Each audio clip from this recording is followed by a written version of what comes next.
Good evening. तो हम लोग अपनी करंट पर्सपेक्टिव सीरीज में सबसे पहले तो एक डिस्क्लेमर कि कुछ बच्चों के द्वारा बताया गया कि जो हमने आईएसए किया था, इंटरनेशनल सोलर अलायंस, उसमें मेंबर कंट्री की जो संख्या है उसको यह बताया गया कि 128 है। उन्होंने कमेंट में लिखा कि हमारा सोर्स जो है वो सूजस है।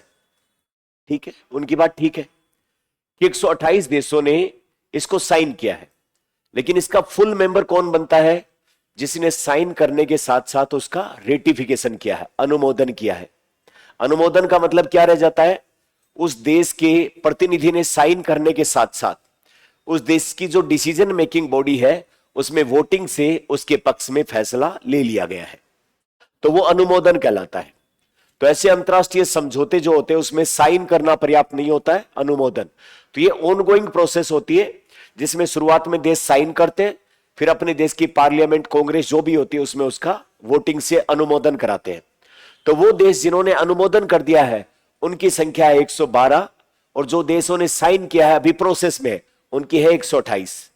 अपन जो आरपीएससी कहती है कि ओरिजिनल सोर्स से पढ़ो, तो इसका ओरिजिनल सोर्स जो है वो आईएससी की वेबसाइट है। अपन आईएससी की वेबसाइट पे देखें तो आईएससी की वेबसाइट पे अपने को 112 दिखेंगे मेंबर की संख्या।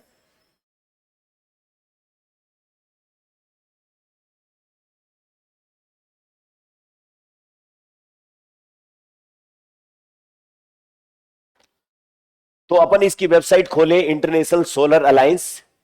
तो उसकी वेबसाइट पर जब हम स्क्रॉल करेंगे तो नीचे यहां पर आएगा मेंबर कंट्री 112, है ना।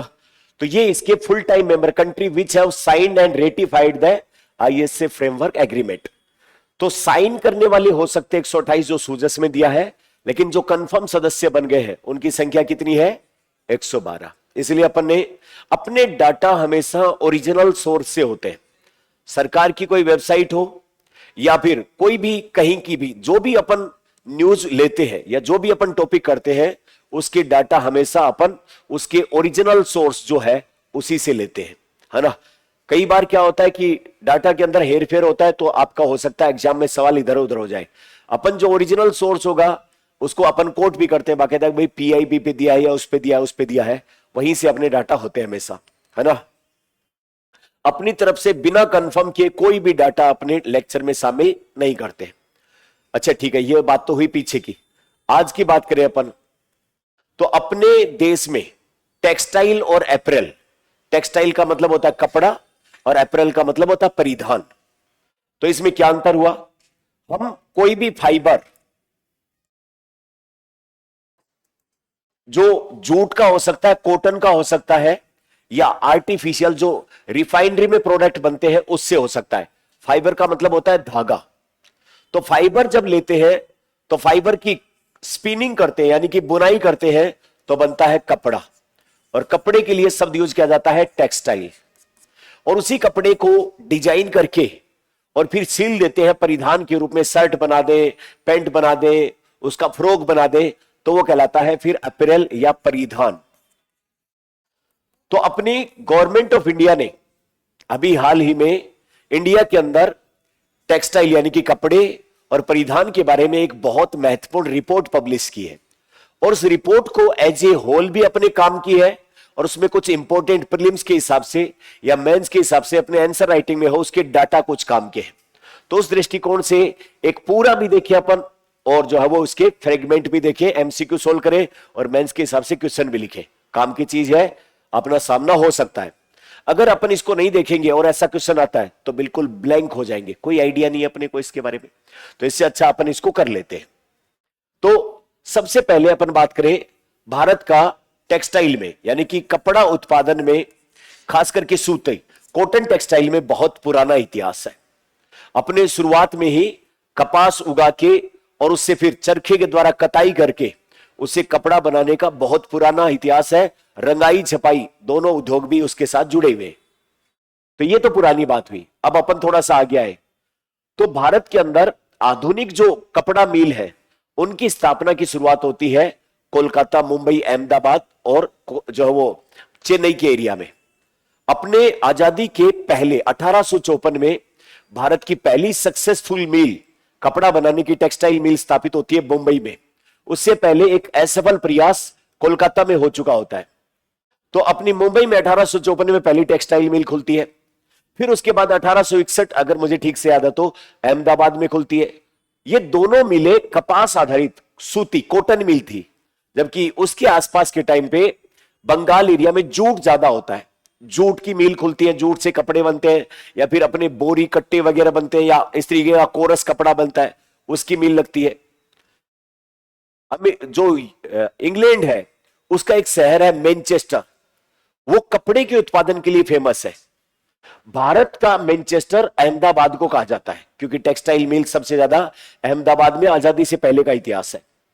तो भारत में टेक्सटाइल इंडस्ट्री को देखा जाए तो अहमदाबाद, मुंबई, साउथ में चेन्नई, और इधर देखा जाए तो अपना कोलकाता है।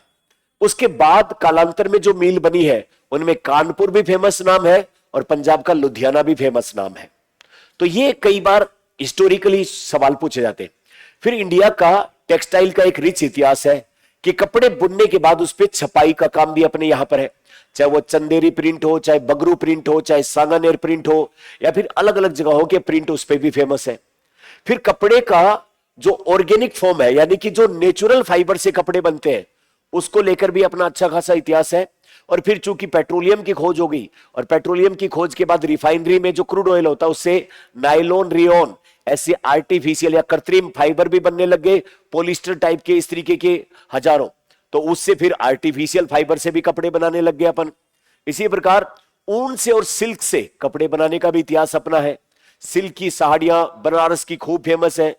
ऊन के उत्पादन के मामले में अपने राजस्थान जो है वो बहुत बड़ा ऊन उत्पादक है। उससे मोटे कंबल, दरी, चटाइयां टाइप की ऐसी कपड़े या बुनाई कढ़ाई का काम अपने यहां पर किया जाता है। तो कुल मिला के कपड़े का एक अच्छा खासा काम अपने यहां पर है। भारत की जीडीपी में टेक्सटाइल मिल का उत्पादन जो वो 2% योगदान देता है, जबकि जीवीए, जीडीपी और जीवीए के अंदर अंदर आपको पता होगा अंतर। नहीं पता होगा तो जब आप इकोनॉमी पढ़ोगे तो दोनों में माइनर सा अंतर है, पता लग जाएगा। तो भारत की जीडीपी में टेक्सटाइल मिल का 2% योगदान है, जीवीए में 11% योगदान है। इसी प्रकार हम दुनिया के सबसे बड़े छठे नंबर के एक्सपोर्टर है कपड़े के, छठे नंबर के लार्जेस्ट एक्सपोर्टर है दुनिया में कपड़ा जो एक्सपोर्ट किया जाता है। दुनिया में जो टेक्सटाइल एक्सपोर्ट है उसमें 4% अपना हिस्सा है। ये कुछ इंपॉर्टेंट बातें हैं और राजस्थान के संदर्भ में भी बात करेंगे। अभी पिछले दिनों भारत सरकार ने कपड़े के उत्पादन को बढ़ावा देने के लिए पीएम मित्र योजना शुरू की। उस पीएम मित्र योजना में अलग अलग राज्यों में जो है वो 5F का कंसेप्ट आया। ये भी अपने लिए एग्जाम के हिसाब से बेहद महत्वपूर्ण है। 5F का कंसेप्ट है, जिसमें सबसे पहले फाइबर से भी पहले फार्म। आप खेत में कपास, जूट जो भी उगाते हो खेत में, उस खेत में कपास, जूट से फाइबर इकट्ठा करो, यानी कि धागा निकालो। उस धागे से जो है वो फैक्ट्री में कपड़ा बनाओ।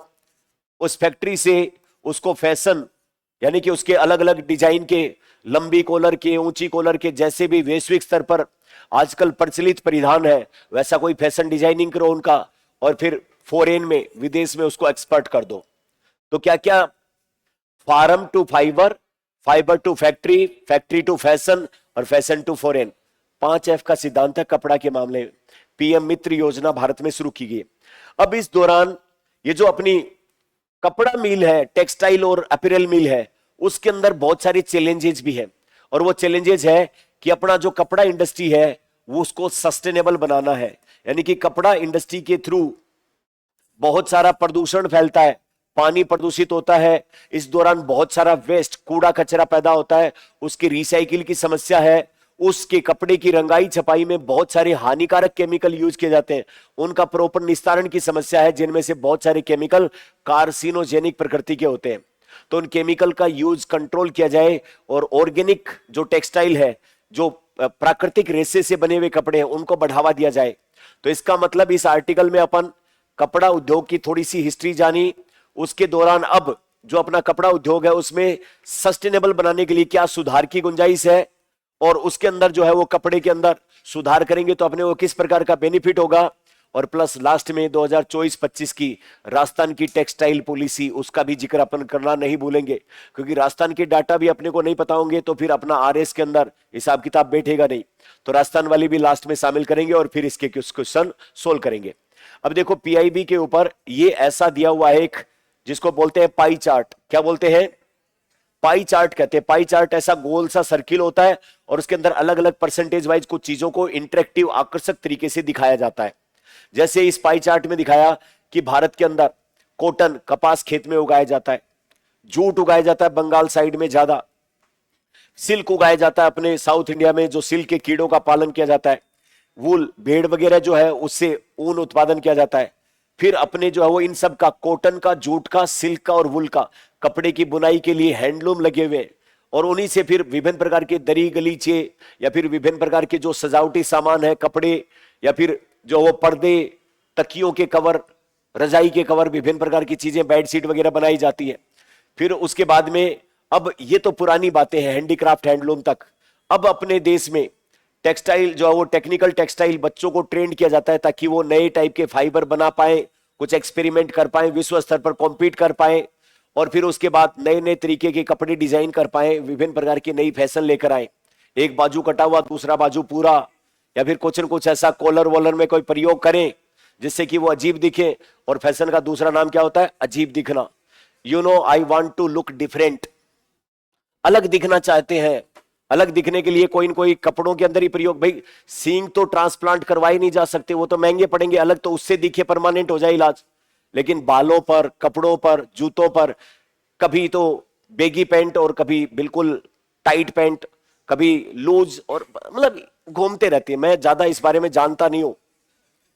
फिर विभिन्न प्रकार की फैशन के शो, उसके माध्यम से उनको प्रमोट किया जाए। एक तो वो होता है जो अपने जैसे सामान्य लोग कंपनियों में बनने वाले बल्क में कपड़े पहनते हैं। कुछ लोग सेलिब्रिटी होते हैं और वो ये चाहते हैं कि जो शर्ट या जो पजामा या जो लहंगा मैंने पहना वो कोई दुनिया में दूसरा व्यक्ति नहीं, एक ही पीस बनाओ।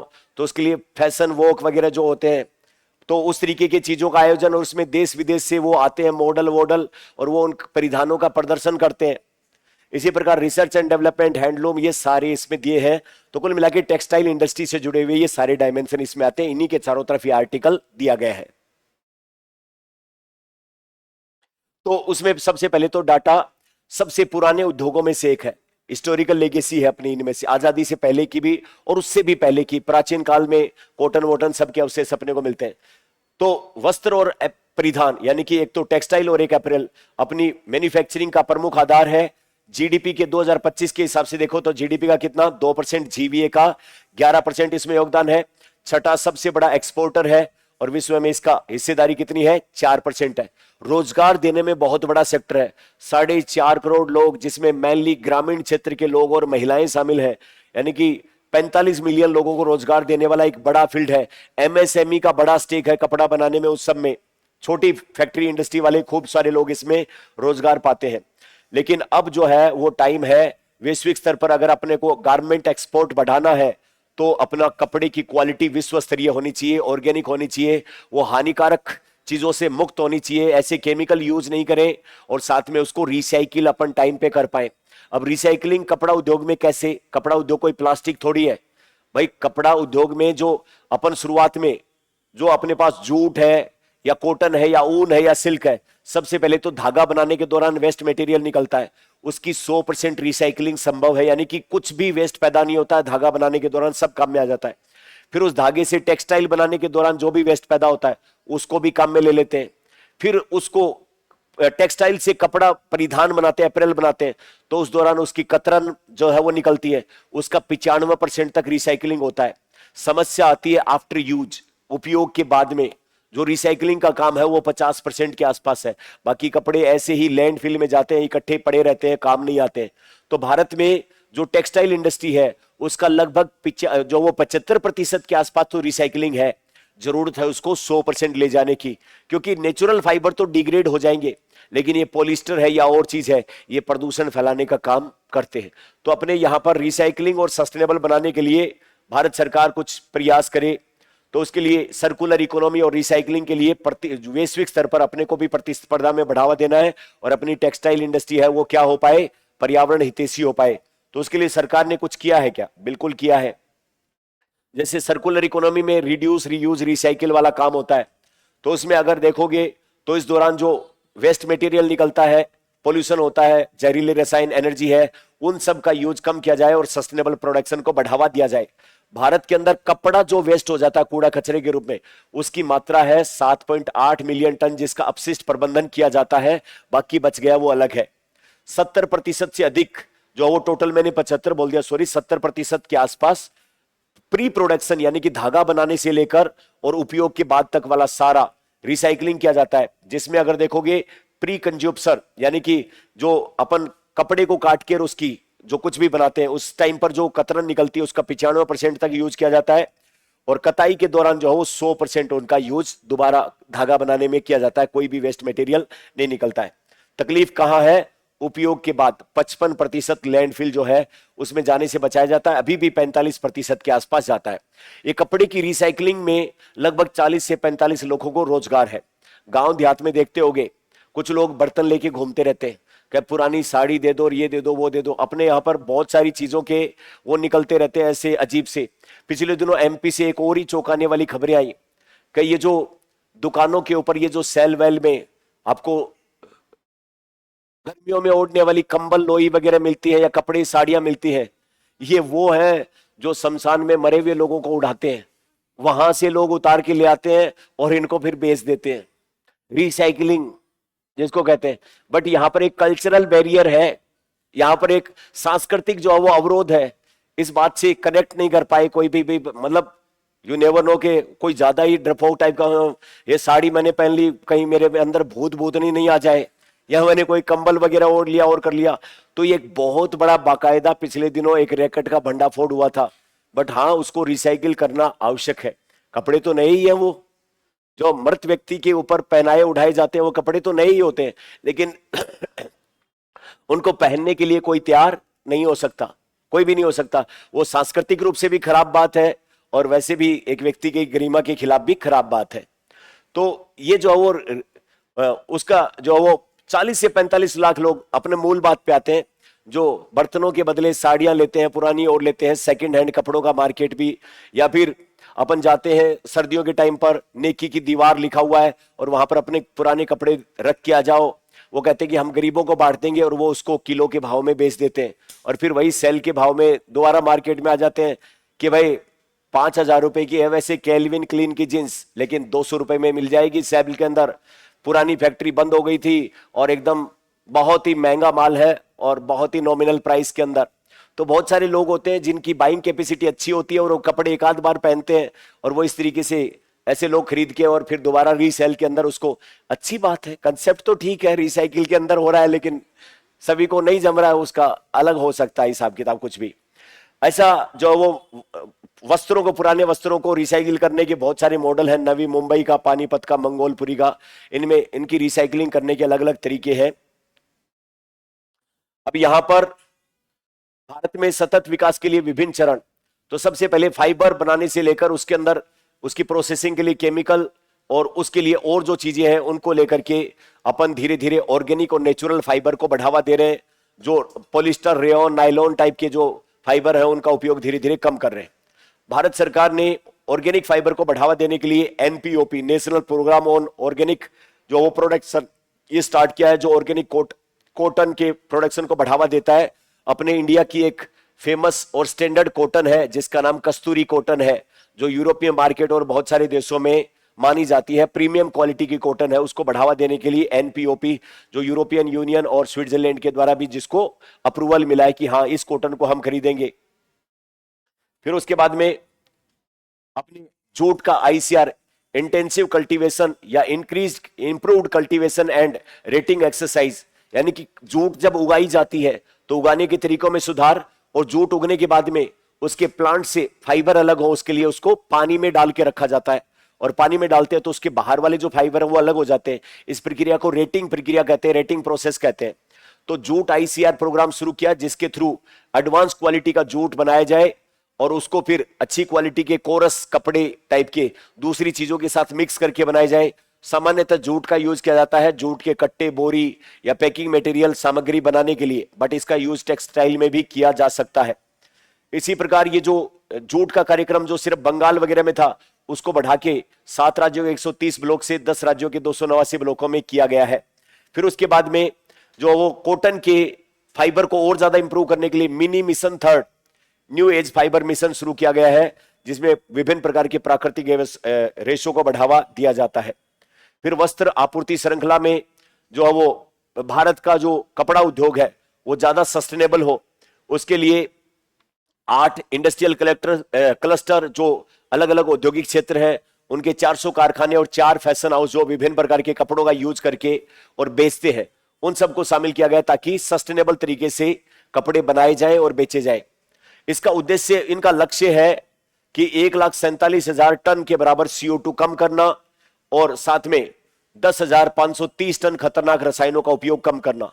एक चीज अपन पढ़ते हैं एनवायरमेंट में, स्टॉकहोम कन्वेंशन, स्टॉकहोम अभिसमय, जो खतरनाक रसायनों का उपयोग कम करने के लिए किया गया था। POP स्टाइल के जो पोल्यूटेंट है, ऐसे POP कपड़ों की रंगाई छपाई में भी काम में आते हैं, और उसके तहत 2006 में भारत ने स्टॉकहोम कन्वेंशन को साइन किया, और वो कपड़ों की रंगाई वाले भी उनको बचाने के संबंधित अपना काम होता है। कपड़ों की रंगाई में मेनली जो सबसे खतरनाक डाई होती है वो होती है बेंजीडीन आधारित रंग, जो टॉक्सिक और कार्सिनोजेनिक प्रवृत्ति के होते हैं। ऐसे 70 डाई होते हैं जिनके आगे नाम लिखा 70 एजो डाइज, यानी कि 70 प्रकार के विभिन्न रंग जो डाई के रूप में काम में लिए जाते हैं, जो खतरनाक प्रवृत्ति के होते हैं, उनका उपयोग के ऊपर प्रतिबंध लगाया गया है, क्योंकि भारत जो है स्टॉकहोम कन्वेंशन का सदस्य है। 2006 में हमने ज्वाइन किया है। इसके अलावा टेक्सटाइल का जो है वो प्रोसेसिंग और विनिर्माण के अंदर भी अपन ने खूब सारी चीजें की है, ज्यादा बेहतर और एडवांस टेक्नोलॉजी का यूज। ध्यान रखने लायक बात क्या है, PM मित्र पार्क रो योजना, जिसके तहत बड़े लेवल पर 5F फार्म से लेकर फाइबर, फैक्ट्री, फैशन, फॉरेन, इस विजन पर आधारित, और उससे देश में ज्यादा बेहतर रोजगार पैदा हो और ज्यादा अच्छे काम किए जाए। इस PM मित्र पार्क के तहत 7 PM मित्र पार्क स्थापित किए गए हैं, जिसमें पहला मित्र पार्क स्थापित हुआ उस टाइम पर अपन ने एक करंट में वीडियो भी किया था इसका। अब वो 7 PM मित्र पार्क कौन कौन से हैं? विरुधुन नगर तमिलनाडु, वारंगल तेलंगाना में, नवसारी, कलबुर्गी, धार और लखनऊ और अमरावती। तो अपने शायद ये किया था वारंगल के अंदर पहला PM मित्र पार्क जब स्टार्ट हुआ, तो इसके ऊपर अपन ने एक वीडियो किया था 2-2.5 महीने पहले। तो PM मित्र पार्क एक अच्छी स्कीम है कपड़ा उद्योग के अंदर। इसके ऊपर सवाल पूछा जा सकता है, 5F किससे संबंधित है, इसके ऊपर एक सवाल बन सकता है, ये थीम किसकी है। फिर उसके बाद में जो है वो MSME को बढ़ावा देने के लिए और प्रदूषण कम करने के लिए भी कुछ डाटा अपन ने इसमें शामिल किए हैं। याद रहे तो अच्छी बात है, नहीं याद रहे तो कोई भी बात नहीं है। फिर सबसे बड़ी समस्या है, कपड़े का यूज हो जाए, पोस्ट जो है वो कंज्यूमर यूज, उसको रिसाइकलिंग में ज्यादा बेहतर कैसे किया जाए, उसके लिए अपनी एक बहुत बड़ी समस्या है सर्कुलर इकोनॉमी में। ये सबसे बड़ी बात है। एक तो अपने पता नहीं क्या आदत है, कपड़ा यूज कर लिया, कोई पहनता भी नहीं है, उसके बाद भी पोटली बना बना के उसको घर में इकट्ठा करते जाएंगे, करता जाएंगे, और अलमारियां, संदूक और अपनी जो लगा के पट्टियां वट्टियां और ऊपर रखते हैं, क्या बोलते हैं उसको, टांड भरते जाएंगे उसके ऊपर। तो उसको रिसाइकिल किया जाए, सर्कुलर इकोनॉमी में उसको काम में लिया जाए, जो काम में नहीं आ रहा है। वैसे अपने यहां पर एक कॉमन कहावत है, घर वाले बच्चों के ऊपर चिल्लाते रहते हैं कि इसके इतने कपड़े हैं, इतने कपड़े हैं, और वही बच्चा सुबह उठ के मेरे पास तो कपड़े ही नहीं है, क्या पहनूं। है कि नहीं ये कॉमन समस्या? सही कह रहा हूं क्या मैं? तो बस यही समस्या है। तो जो काम के नहीं है उनको बिना सोचे सर्कुलर इकोनॉमी में शामिल करा दो। अगली बार से मम्मी को बोल के रखना, गिलास, बर्तन, भगोनी जो भी देने आए उसको पकड़ा दो, कपड़े जो पुराने हैं, कोई काम के नहीं है, ताकि वो किसका हिस्सा बन जाए, सर्कुलर इकोनॉमी का बन जाए। तो 2030 तक $350 बिलियन अमेरिकी डॉलर पहुंचने का अनुमान है। अच्छा बिजनेस है ये भी, है ना। जो यूज्ड कपड़े हैं उनकी बिजनेस के अंदर भी एक करियर ऑप्शन के रूप में अपनाया जा सकता है, उभरते हुए क्षेत्र है उनमें से एक ये भी है। फिर उसके बाद ठोस प्रबंधन अधिनियम 2026 जो बना था अपना, जिसके ऊपर सवाल आ गया था अप्रैल में SI के अंदर, वही 1 अप्रैल 2026 से लागू हुआ और हाथों हाथ इस पे सवाल भी आया था। तो सर्कुलर इकोनॉमी के सिद्धांत के तहत एक्सटेंडेड प्रोड्यूसर जो वो रिस्पॉन्सिबिलिटी, उसको भी लागू करता है। यानी कि जो बड़ी बड़ी कंपनियां हैं, कोई रेमंड हुआ या जो भी हुआ, विमल टेक्सटाइल, जो भी, आप अपने कपड़ों का उपयोग कोई आदमी पहनेगा, उसके बाद में ऐसी स्कीम चलाओ कि भाई आपने वो 6 महीने साल भर पैंट पहनी थी, अब अगर पुरानी वाली पैंट दोगे तो नई पैंट पर आपको 400 रुपए का डिस्काउंट मिलेगा। पुराने कपड़े वही इकट्ठा करना, जैसे बैटरी को रिसाइकिल करने का काम करते हैं, टायर को रिसाइकिल करते हैं, पुराने टायर खरीद लेते हैं, कि इसी प्रकार ये जो है वो कपड़ों के लिए भी एक्सटेंडेड प्रोड्यूसर जो वो रिस्पॉन्सिबिलिटी लागू किया जाए। तो ये इसका बात है। इसके बाद में ये जो पुराने कपड़े हो जाते हैं इनको फ्यूल के रूप में कन्वर्ट किया जा सकता है। इसको बोलते हैं रिफ्यूज डिराइव्ड फ्यूल, जो अपने किसी काम के नहीं है उससे फिर हाई कैलोरी फ्यूल बनाए जा सकते हैं। तो उसके अंदर जो है वो रिफ्यूज डिराइव्ड फ्यूल जो है उसका उपयोग औद्योगिक इकाइयों में किया जाता है, जो 5% से बढ़ाकर 15% सरकार ने अनिवार्य कर दिया है कि आपका फ्यूल जो होगा वो ऐसी चीजों से आए जो पुरानी टाइप की चीजें खराब हो गई है उनके तहत उसको किया जाए। तो ये इसमें एक महत्वपूर्ण सवाल पूछा गया। फिर जो वो प्रमोशन के चरण, बाजार में सस्टेनेबिलिटी को कैसे बढ़ावा दिया जाए, तो उसके लिए इको मार्क योजना। देखिए एक होता है एग मार्क और एक होता है इको मार्क। किसी भी प्रोडक्ट के ऊपर अगर हरे रंग की डॉट मिल जाए तो वो प्रोडक्ट जो है वो एनवायरमेंट फ्रेंडली है और उसको क्या बोलते हैं, इको मार्क। और एक जो है वो होता है एग मार्क, लिखा होता है खाने पीने की चीजों पर, यानी कि एग्रीकल्चर का प्रोडक्ट है उसकी ग्रेडिंग की गई है और उस ग्रेडिंग के हिसाब से जो खाने वाला होता है उसको पता होता है कि इसकी क्वालिटी क्या होती है। तो एग मार्क किसके लिए दिया जाता है, एग्रीकल्चर प्रोडक्ट, खाने पीने की दाल या जो भी चीजें हम खा रहे हैं उससे लिए। और इको मार्क किसके लिए दिया जाता है, किसी भी प्रोडक्ट के लिए जो एनवायरमेंट फ्रेंडली हो, तो इको मार्क। कस्तूरी कॉटन को विशेष ध्यान रखना है। साथ में सिल्क मार्क, जैसी कस्तूरी कॉटन और कॉटन के मामले में प्रीमियम कॉटन है जो वैश्विक स्तर पर अपना प्रतिनिधित्व करता है, और सिल्क मार्क जो ओरिजिनल सिल्क के कपड़े हैं उनके लिए ब्रांडिंग ट्रेसेबिलिटी कहां से आया, क्यूआर कोड लगा दिया और उसकी पूरी जो है वो मेकिंग हिस्ट्री आ जाएगी। इससे क्या होगा कि सिल्क के अंदर नकली फाइबर मिला के और उसको ओरिजिनल के रूप में बेच पाने की चीजों पर लगाम लगेगी। उससे सार्वजनिक खरीद को बढ़ावा और ये सारी चीजें। अब यहां पर एक इंपॉर्टेंट चीज ये भी है, सस्टेनेबल रिजोल्यूशन, SURE। ये सस्टेनेबल रिजोल्यूशन क्या चीज है, इंडिया की जो अपैरल इंडस्ट्री है वो सस्टेनेबल और एनवायरमेंट फ्रेंडली प्रोडक्शन करेगी, उस दिशा में अपनी खुद की इच्छा से स्टार्टिंग करेगी। ये भी एक इंपॉर्टेंट एग्जाम में आने लायक सवाल है, जिसको क्या बोलते हैं, SURE, सस्टेनेबल रिजोल्यूशन।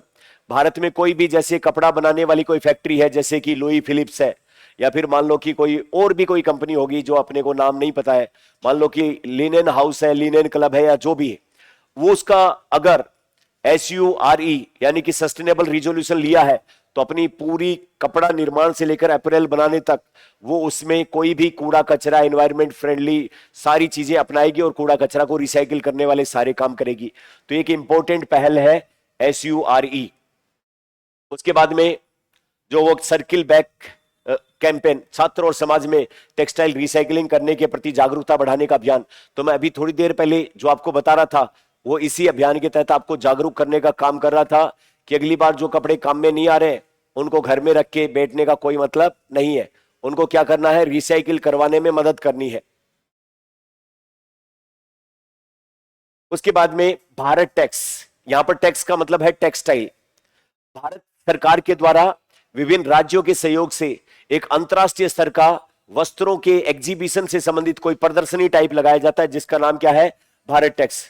तो भारत का सबसे बड़ा वैश्विक वस्त्र आयोजन, जिसमें अलग अलग फैक्ट्री इंडस्ट्री में बनने वाले कपड़ों की, अपैरल की प्रदर्शनी की जाती है, जिसमें भारत के अलग अलग राज्यों की सरकारें और विदेशों से भी बहुत सारी देशों के इंडस्ट्री वाले वो सब आते हैं और कपड़े के अंतरराष्ट्रीय व्यापार से संबंधित बात करते हैं।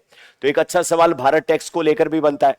तो नई दिल्ली के अंदर भारत टैक्स का आयोजन 14 से 17 जुलाई किया गया था और इसी के बाद जो है ये अपना जो आज आर्टिकल पढ़ रहे हैं उसको जारी किया गया कपड़ा क्षेत्र के अंदर। तो उसके अंदर जो है वो 8 प्रायोजक राज्य इस बार भाग ले रहे थे, मध्य प्रदेश, बिहार, उत्तर प्रदेश, पंजाब, महाराष्ट्र, गुजरात और कर्नाटक। राजस्थान का नाम नहीं था इसके प्रायोजक और स्पॉन्सर में।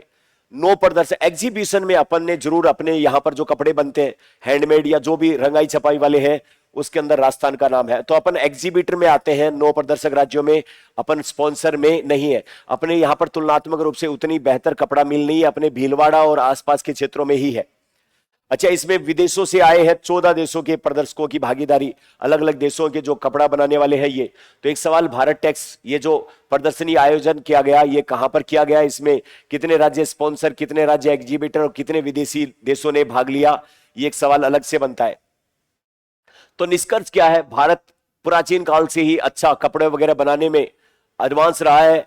अब जरूरत आ गई है कि एनवायरमेंट फ्रेंडली और सस्टेनेबल और विश्व में हाई क्वालिटी के अपैरल हम एक्सपोर्ट करें और उसमें अपनी एक्सपर्टीज को बढ़ाएं, ताकि एनवायरमेंट फ्रेंडली रहेगा तो अपनी टेक्सटाइल मिल जो है वो नए सिरे से लंबे समय तक वर्ल्ड लीडर के तौर पे काम कर पाएंगी। अब राजस्थान की बात करें तो राजस्थान के अंदर 1800 से ज्यादा टेक्सटाइल और अपैरल यूनिट है, जहां पर कपड़ा जो है वो बनाया जाता है और कपड़े से फिर परिधान बनाए जाते हैं। उसकी कितनी है? 1800 से ज्यादा। 2024-25 में देखोगे तो लगभग 13,500 करोड़ रुपए का एक्सपोर्ट अपन ने किया कपड़े और अपैरल के मामले में। राज्य का कुल निर्यात है उसका 13% हिस्सा कपड़े से आता है, एक अच्छा खासा योगदान है। राजस्थान में ऊन उत्पादन जो है वो सबसे पहले पे नंबर पे है, 47% ऊन का उत्पादन करते हैं, जबकि कॉटन के उत्पादन में अपन 5वें नंबर पे आते हैं। अच्छा, राजस्थान सरकार के द्वारा टेक्सटाइल और अपैरल क्षेत्र को और ज्यादा बेहतर बनाने के लिए एक पॉलिसी बनाई है जिसका नाम रखा है राजस्थान टेक्सटाइल एंड अपैरल नीति 2025। उसका बेहतर एग्जीक्यूशन हो, उसका बेहतर क्रियान्वयन हो, उसके लिए एक सेल का गठन किया है और उस सेल का नाम रखा है डेडिकेटेड टेक्सटाइल सेल। क्या नाम रखा है? समर्पित वस्त्र एक सेल बनाई है जो इस पॉलिसी का बेहतर एग्जीक्यूशन करेगी। अच्छा, उसमें राज्य के अंदर 11 जो है वो डिस्ट्रिक्ट लेवल के ऊपर टेक्सटाइल एक्सपोर्ट एक्शन प्लान विकसित किए गए। जिन भी जिलों में कपड़ा बनाया जाता है या कपड़े से जो वो अपैरल सिले जाते हैं या रंगाई छपाई किया जाता है या और कोई बेहतर काम किया जाता है, ऐसे राजस्थान के 11 जिलों की पहचान की गई है और उसमें एक्सपोर्ट एक्शन प्लान यानी कि कैसे एक्सपोर्ट बढ़ाया जाए, उन जिलों का कनेक्टिविटी कैसे हो, विदेश से कॉन्ट्रैक्ट कैसे मिले, उन सब का काम किया जाएगा। और जो है वो भारत सरकार द्वारा चयनित 7 चैंपियन जिले, जिनमें कौन कौन आता है? अजमेर, भीलवाड़ा, जयपुर, बांसवाड़ा, चित्तौड़गढ़, जोधपुर, कोटा, और जो वो 4 एस्पिरेशनल जिले जिसमें कौन कौन है? श्रीगंगानगर, हनुमानगढ़, नागौर और चूरू शामिल है। 7 और 4 कितना हो जाते हैं? 11। भारत सरकार के द्वारा 7 जिले तो जो टेक्सटाइल एक्सपोर्ट करेंगे वो चैंपियन है और 4 है एस्पिरेशनल। चैंपियन का मतलब जिनमें अच्छा खासा पहले से ही सेटअप है, और एस्पिरेशनल मतलब जिनमें तैयारी शुरुआती लेवल पर है, वो एक्सपोर्ट करेंगे। ये इससे संबंधित बात है। अब सवाल सोल्व करके बताओ, दिखा इनमें से कितने बनते हैं? जीडीपी में कितना योगदान है टेक्सटाइल इंडस्ट्री का? जीवीए में कितना है? तीसरा बड़ा है क्या? छठा है। तो कौन सा स्टेटमेंट सही है? कौन सा आंसर होगा? दूसरा, पीएम मित्र पार्क के 5F विजन किससे संबंधित है?